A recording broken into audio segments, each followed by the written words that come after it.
Today I have the keys to the all-new 2021 Mercedes Benz AMG GLE 53 Coupe. Huge shout out to Hendrick Mercedes Benz of Northlake for providing this vehicle for me today. Definitely check out their website, that will be in the description.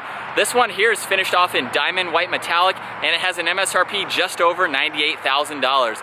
Let's go ahead and get into this review by going up underneath the hood, where you'll find the 3-liter inline 6-cylinder twin turbocharged engine. It's paired with the EQ boost system along with the 9-speed AMG speed shift transmission. This engine produces 429 horsepower and 385 pound-feet of torque.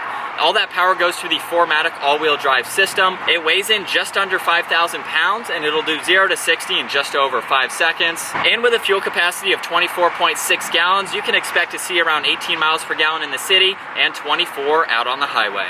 This has a wheelbase of 103.5 inches. Its overall length is 195.3. It has a width of 84.9 and a height of 67.7 inches. With all those specifications out of the way, let's go ahead and jump into the exterior walk around on the all-new GLE 53. We're going to start up front with the multi-beam LED headlights. They have a very nice design to them, and you can see that the DRLs run in 2 different strips and the turn signals are the outermost strip. I think it's a very nice design within the housing. As we look at the center grille here, you'll see the massive Mercedes Benz logo right up front, along with a forward-facing camera hidden just underneath that, which is a really nice touch to see.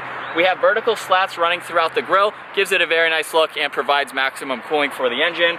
You'll see there's more mesh down below. On both sides, there's actually air inlets that will help improve with better aerodynamics. You can see they have a nice cutout to them. We also have parking sensors that run throughout the lower section of the bumper and a nice gloss black trim piece to finish it off. So this has a very nice front end design. As we look at the hood now, we have very clean lines that run down it, just giving it a really nice presence. As we work our way to the sides, this one has upgraded AMG 22-inch wheels that have a 7 double spoke design to them, finished off in black. It looks really nice against this white. We have blacked out side mirrors with the integrated turn signal along with a camera as part of the 3D camera system, which I'll show later in this video. This has a full panoramic sunroof. You can see it's finished off in black on the exterior just to match all of the other black accents. We have more black trim around the windows. You can see this model has running boards running down it. And this also has really nice fender arches. I really like the design of how they flare out just a little bit above the wheels. It gives it a really cool aggressive design. And then you can tell this is the coupe, so it has a really nice sloping rear end to it, which finishes it off nicely on the rear liftgate here. You can see the trunk mounted spoiler. This has LED taillights. This has a standard backup camera, which is nicely integrated into the Mercedes Benz logo. All of the parking sensors run down the lower section of the bumper here. You can see there's more gloss black trim pieces. This has a quad style dual exit AMG sports exhaust and a towing capacity up to 6,600 pounds.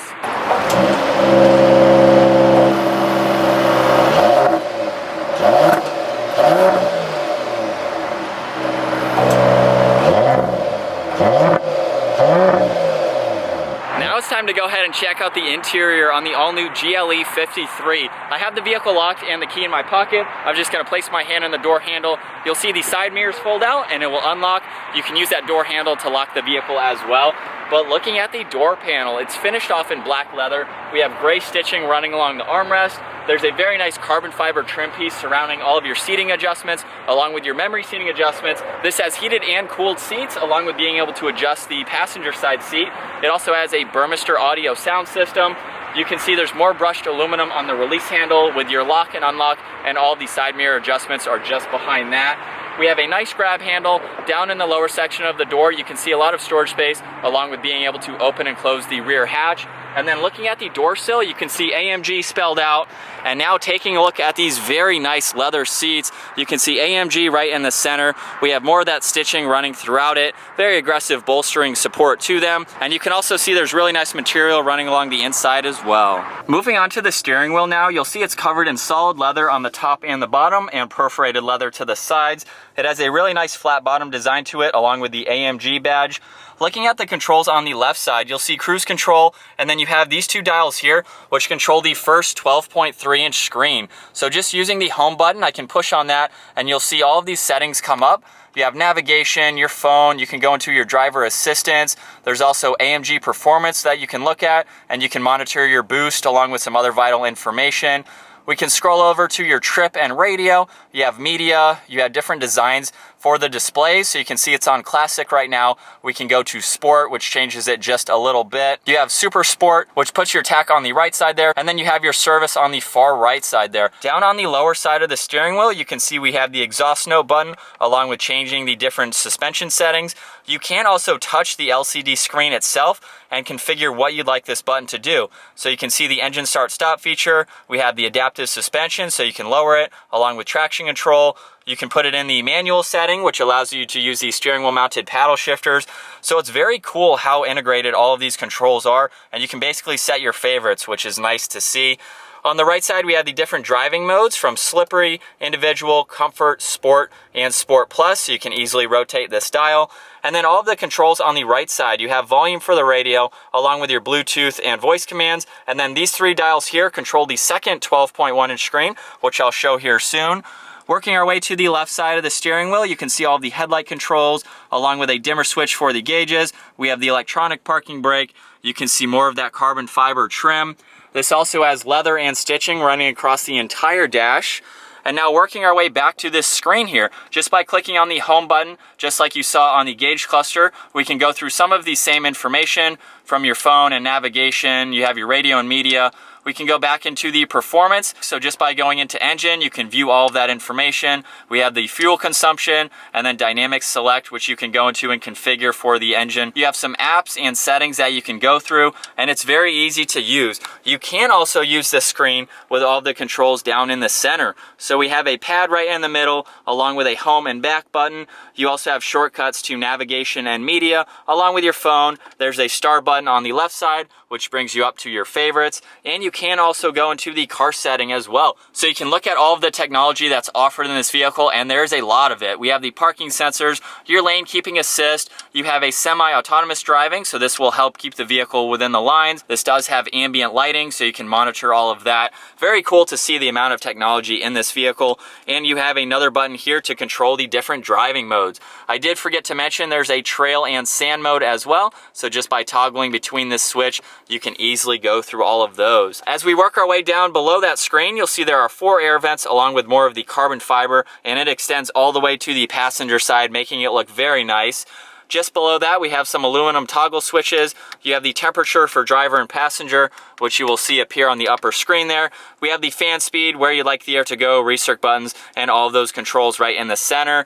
And then just below that, we do have a wireless charging port. There's a USB port. You have 2 cup holders and a 12 volt. And you can also hide all of that just by closing the compartment. You have a nice black piece on this. Working our way behind that, you have a nice grab handle for driver and passenger. You have a spot to rest your arm when you're using this here. You can easily place your hand right on it and use that pad. Just behind that, we have the manual mode, so you can activate the paddle shifters or have it in normal driving mode. We have traction control. We can raise and lower the vehicle using this button right here. We have the suspension settings along with the exhaust note button. And then looking at the center console, you can see it's completely covered in leather. I'll just push this button on the front side and you will see it open up. You have a good amount of storage space in there along with a USB port, and then we can easily close that up. And then looking at the glove box, you have a lot of room down there for all of the information that needs to go there. We'll go ahead and take one last look at these seats. And then as I mentioned earlier, this does have a full panoramic sunroof, so we can easily go ahead and open that up. You also have some more controls up top here for your dome lights, along with turning the lights on and off when the doors are open. And there's also a sunglass holder on the top side. Hopping into the back seats now, I did forget to mention that these are Napa leather seats, so they have a very nice, comfortable feel to them, and the attention to detail is carried on into the back here. But talking about the overall room, I'm 5'10". With the front seat set at my height, I have a good amount of room for my feet and knees, and about 3 or 4 inches on top of my head here. So it's very comfortable to be in the back seats. You do have an adjustable armrest right here that provides you with 2 additional cup holders.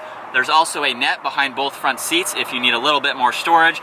And then right in the center, we have the 2 air vents along with a little bit of storage. There's a USB port and a 12 volt down on the lower section. These seats also offer a 60-40 split to them. So if I pull on this latch on the right side of the headrest, I can go ahead and fold the seat completely down, and that gives you a lot more versatility for putting larger items into the back. And to finish up, we're gonna go ahead and take a look at the rear storage space. My favorite way to do this is to push on the top of the Mercedes Benz logo, and you can easily use that to open it up. So it functions to hide the backup camera and to open up the power liftgate. There's actually a really good amount of space in the back here with the back seats up. So you have plenty of room. You can see there's a net on the left side. You have a little bit of a cutout on the right side. And then when you fold the back seats down, you have an ample amount of storage space. So you can definitely put anything in the back here that you'd like to. We can also open up the lower floor here, and you can see a spare tire and a good amount of hidden storage space as well. So if you'd like to put any items under there, you can. And then up top, we can either close and lock the vehicle or go ahead and close it.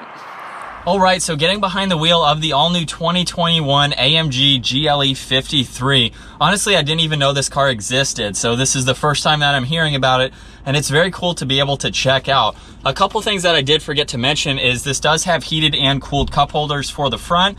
We can go ahead and put it into drive just by using the stalk right there.